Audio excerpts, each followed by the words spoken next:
इसके बाद जब कंपनी आई उसको रोज मुनाफा होने लगा तो फिर धीरे धीरे उसकी क्या लगने लगा कि हम ज्यादा से ज्यादा लालच आया, ज्यादा से ज्यादा मुनाफा कमा सके। तो 1757 में सिराजुद्दौला ने खुल के विरोध कर दिया। तो उनकी सिराजुद्दौला की और रॉबर्ट क्लाइव कौन था, अंग्रेज का एक प्रतिनिधित्व था।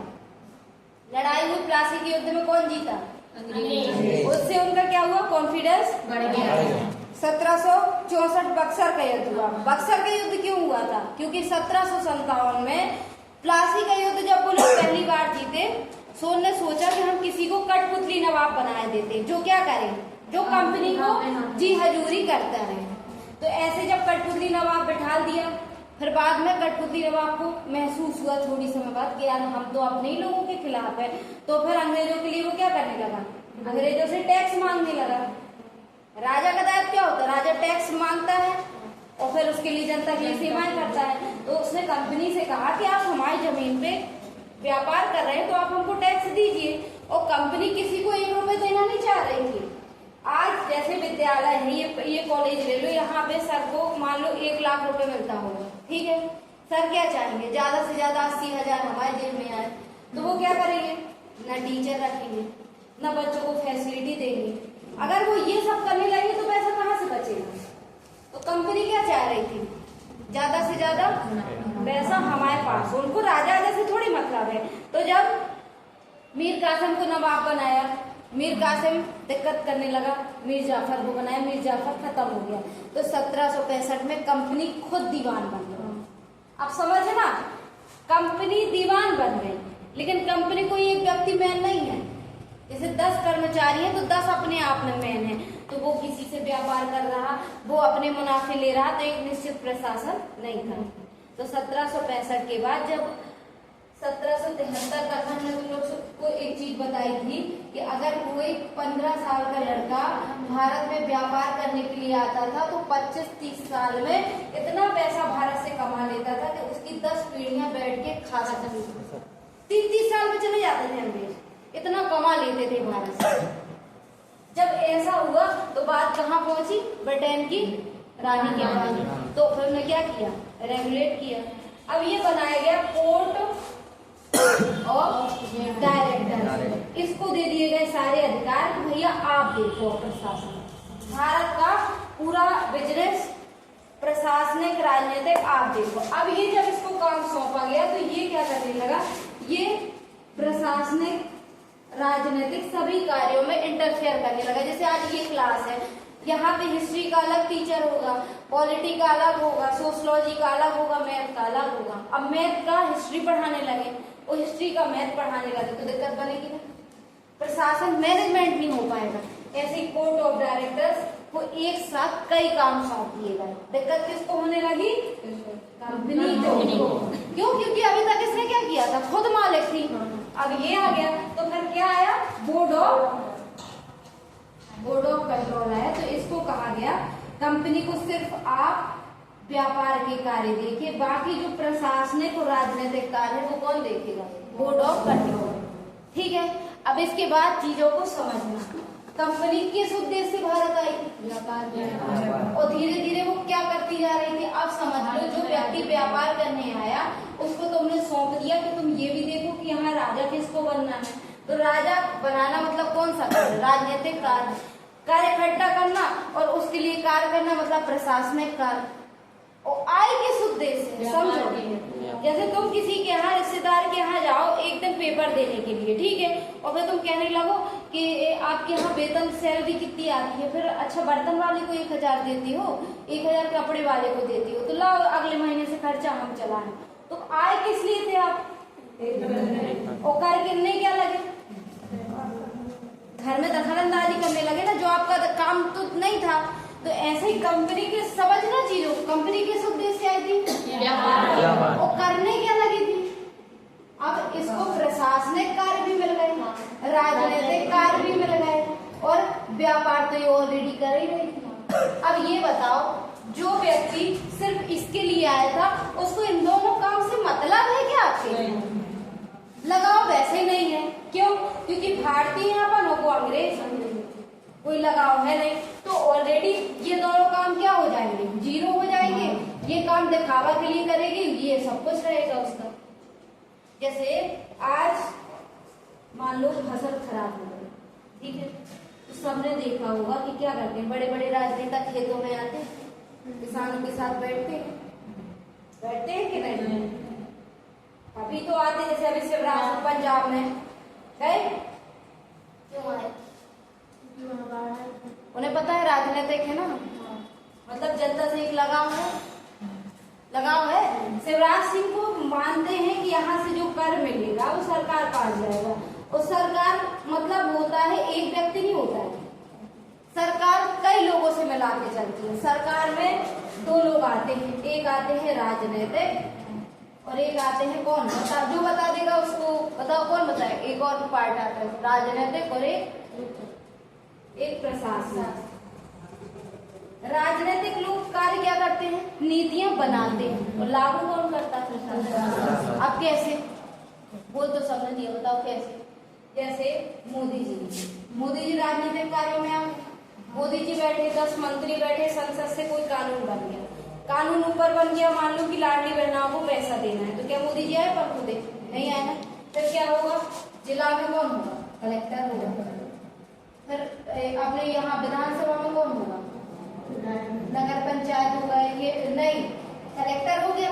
कलेक्टर देखो, जो प्रशासनिक पद होते हैं वो कैसे होते हैं? वो अपन परीक्षाओं के माध्यम से चयन होता है तब उसमें आते हैं, और प्रशासनिक पद स्थायी होते हैं। जैसे मान लो कोई कलेक्टर बना, तो ऐसा तो है नहीं कि 5 साल बाद उसको हटा दिया जाएगा, वो तो जब तक 62 साल का नहीं हुआ तब तक नहीं हटाया जाएगा। और राजनीति क्या होती है?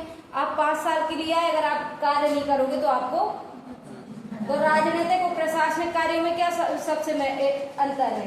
राजनीति में जो होते हैं वो अस्थायी होते हैं, पता नहीं है कि कब आपकी सरकार गिर जाएगी, लेकिन जो प्रशासनिक होते हैं वो स्थायी होते हैं। लेकिन राजनीतिक नीतियां बनाते हैं, उनको लागू कौन करता है? सारा प्रशासन। जैसे आज अपने अपने गांव पहुंच जाओ, गांव में 2 लोग सबको पता होंगे, बेटा क्या वहां कुछ है पीछे? हाँ, आप ऐसे पूछ रहे हैं, यहाँ देख रहे हो ना, खड़े हो। राजनीतिक और प्रशासनिक क्या अंतर है? राजनीति के मतलब राजनीतिक ऐसे होते हैं, कैसे होते हैं? मतलब चाहे जब गिर जाए, और प्रशासनिक स्थायी होते हैं। और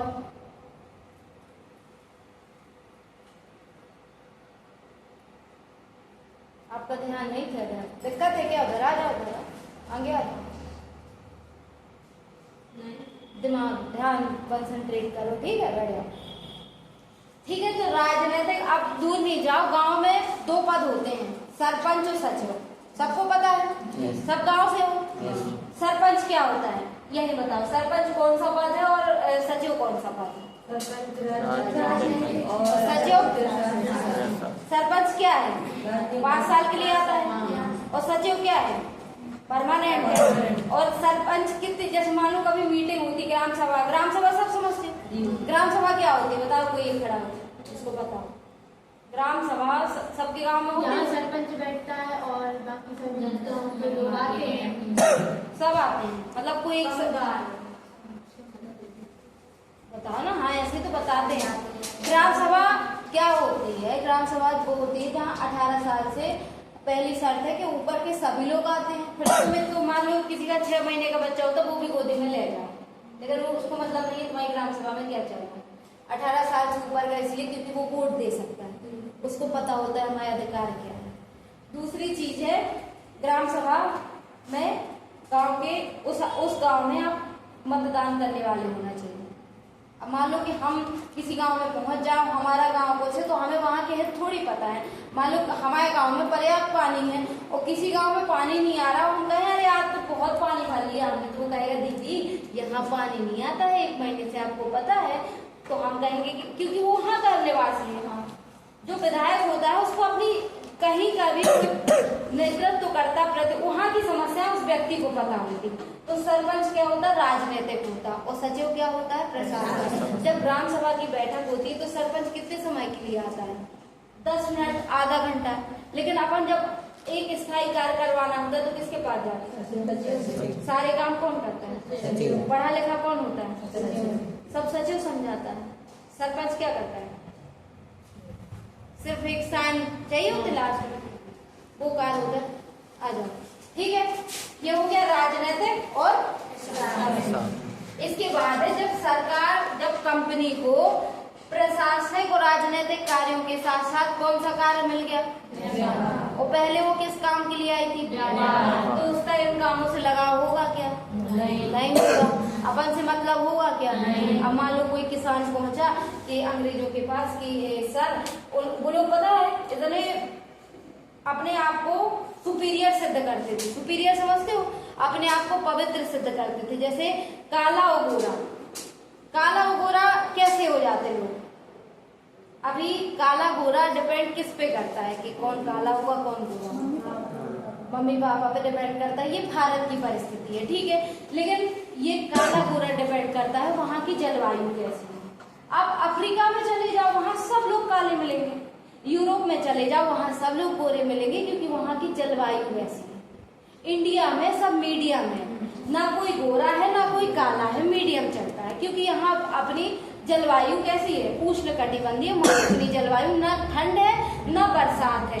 अफ्रीका में गर्मी और बरसात ज्यादा है, वहाँ लोग काले मिलते हैं। और यूरोप में क्या है? ठंडक है, आपको धूप से बहुत कम संपर्क है, तो वहाँ के लोग गोरे मिलते हैं। लेकिन अब आपको किसी के यहाँ राज करना है तो पहले उसका क्या करना पड़ेगा? जैसे मान लो कि इसके पास 1000 रुपए, हमें इससे 1000 रुपए लेना है, तो पहले हमें इसको थोड़ा सा बुद्धू बनाना पड़ेगा।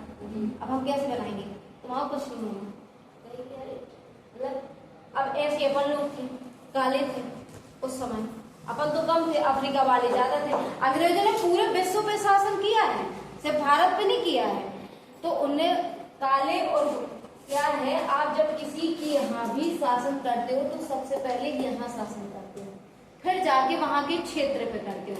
जैसे मान लो हमने कहा कि तुम अपनी मम्मी से बोल देना हमें 10 किलो गेहूं दे देना, तो तुम हमें, अगर मान लो तुम्हारा दिल से हमसे अटैचमेंट होगा तो तुम तो मम्मी को मना लोगी कि मम्मी मैं बहुत अच्छी हूँ, हमको दे दो ना प्लीज। वो अगर हमने कहा तो तुम दूसरे दिन कहो यही मम्मी से भी ना पूछो क्या तुम्हें नहीं है हमारे यहाँ के क्यों? क्योंकि हमने तुम्हारे यहाँ पे शासन नहीं किया, हमने तुम्हारे दिल पे जगह नहीं बनाई। समझना चीजों को। वो अगर तुम्हारा लगाव होगा मम्मी मना भी कर देंगे, तुम चुरा के 10 किलो ले आओ, सही है। ऐसे अंग्रेजों ने क्या किया, पहले हमारे माइंड को कंट्रोल में किया। उन्होंने क्या कहा, तुम लोग काले लोग हो, किसी चीज के नहीं हो, तुम, हम लोग गोरे लोग हैं, भगवान ने भेजा है तुम लोगों पे शासन करने के लिए। तो उनका अच्छा भगवान ने भेजा, तो हमने मान लिया। सीधे वो बैठते थे यहाँ चेयर पे, वो अपन बैठते थे नीचे। सुना होगा ना कहानी। जब ऐसे ही चलता रहा, 1773 में रेगुलेटिंग एक्ट आया। इसके बाद हर 20 साल में कहा कि हम आपको क्या करेंगे, देखेंगे कि आप कैसा काम कर रहे हो। किसने कहा? ब्रिटेन की महारानी ने कहा कि आपको 1773 में हम ये नियम बना दे रहे हैं, लेकिन हर 20 साल में देखेंगे आप काम कैसा कर रहे हैं। किसको? कंपनी को, ठीक है। 1793 में आया, फिर 1813 में आया। 1813 में चार्टर आया। चार्टर मतलब क्या बोलते, जैसे मान लो कुछ सरकार ने लिख के भेज दिया कि पहला पॉइंट आपको ये नहीं करना, दूसरा ये नहीं करना, तो उसको रेगुलेटिंग एक्ट है। रेगुलेट मतलब आप किसी को कंट्रोल में कर रहे हैं, और इसी को बोल दिया चार्टर। तो कठिन शब्द नहीं समझा करो, चार्टर मतलब नियम लिख के आ गए, ठीक है। तो जब 1813 में चार्टर आया तो 1773 के बाद कितने साल में रेगुलेट करेंगे आप? हर 20 साल में देखेंगे। तो 1773 में देखा, फिर 93 में देखा, फिर 13 में देखा। 13 क्यों इम्पोर्टेंट है, हम तुम लोग को महत्वपूर्ण बात बताएंगे, फिर तो सब इम्पोर्टेंट है, ठीक है। 1813 में 3 चीजें बहुत इम्पोर्टेंट थी। सबसे पहली चीज हुई कि जो एकाधिकार लेके आए थे अपन, कि हम व्यापार में क्या रहेगा हमारा एकाधिकार, वो चाय को छोड़कर समाप्त कर दिया गया सारी चीजों पर। अब समझे कुछ? आप 1600 में चार्टर साइन करवा के आए, किससे? एलिजाबेथ से, कि हम यूरोप से सिर्फ एकमात्र हम कंपनी जाके कार्य करेंगे, बाकी कोई दूसरा नहीं आएगा। और 1813 में हमने उस एकाधिकार को क्या कर दिया? समाप्त कर दो। सिर्फ ये कहा कि जो चाय का व्यापार है वो बस छोड़ दो एकाधिकार के, बाकी सब व्यापार दूसरी कंपनियां भी मतलब भारत आ सकती है। तो ये कंपनी के लिए कैसा लगा होगा बताओ, कंपनी को कैसा लगा होगा? चाय कहाँ होती है सबसे ज्यादा? असम में होती है। और भारत की चाय विश्व में फेमस थी। अपन को चाय पिलाना अंग्रेज सिखा गए, पता है? ठीक, और अपन कितने अच्छे से चाय बना तो अपना दिन ही ना काटे, और हमारा तो बिल्कुल ही नहीं चलता चाय बना। ठीक है। दूसरी चीज, एजुकेशन पे फर्स्ट टाइम 1 लाख रुपए खर्च किए। अब सोचो यार, जो व्यापार करने आए उन्हें अपने पता, उन्हें मतलब है कि इनके बच्चे पढ़ रहे हैं कि नहीं पढ़ रहे। तो पहली बार उन्हें 1 लाख रुपए दिए ऊपर से महारानी कि 1 लाख रुपए शिक्षा पे खर्च होंगे। और तीसरी चीज क्या की गई कि यूरोपीय मिशनरी समझता हो? तो कोई समझता हो, खड़ा हो जाए बताओ। क्या होता है कि ये लोग समझ गए थे अपन लोग कौन है, हिंदू हैं, तो ये लोग उस समय ईसाई थे। तो जो इनके धार्मिक गुरु होते थे उन लोगों को भारत में आने की स्वतंत्रता दे दी गई, ताकि अपन का माइंड वॉश करके कहा जाए कि आपका धर्म अच्छा नहीं है तो अपन की कौन बनना है, ईसाई। तो उनको आने की छूट दे दी गई। जब ज्यादा लोग ईसाई हो जाएंगे तो क्या फिर अपन को दिक्कत होगी अंग्रेजों से? नहीं होगी ना। तुम लोग समझ लो, जैसे आज अपन सब है, कंपनी यहाँ आई, यहाँ उसका कोई नहीं, लेकिन धीरे धीरे मान लो तुम 10 लोग कंपनी के बन गए, तो मान लो वो पीछे की 4 विरोध भी करना चाहेंगी तो तुम 10 ही दबा दोगी ना उन 4 को। और वो कौन है, कंपनी कौन है, ईसाई लोग हैं। तो उन्होंने क्या सोचा कि इन लोगों को क्या बना दो, ईसाई बना दो। अपने आप मान लेंगे कि अरे हमारे लोग तो शासन कर रहे हैं। चीजों को समझो। तो कब की बात है? 1813 में कौन सी 3 इम्पोर्टेंट चीजें हुई? पहली, चाय को छोड़ के। चाय। दूसरी चीज, एजुकेशन पर 1 लाख। तीसरी चीज, ठीक है, समझ में आया था? 3 चीजें कौन सी हुई फिर से बोलो?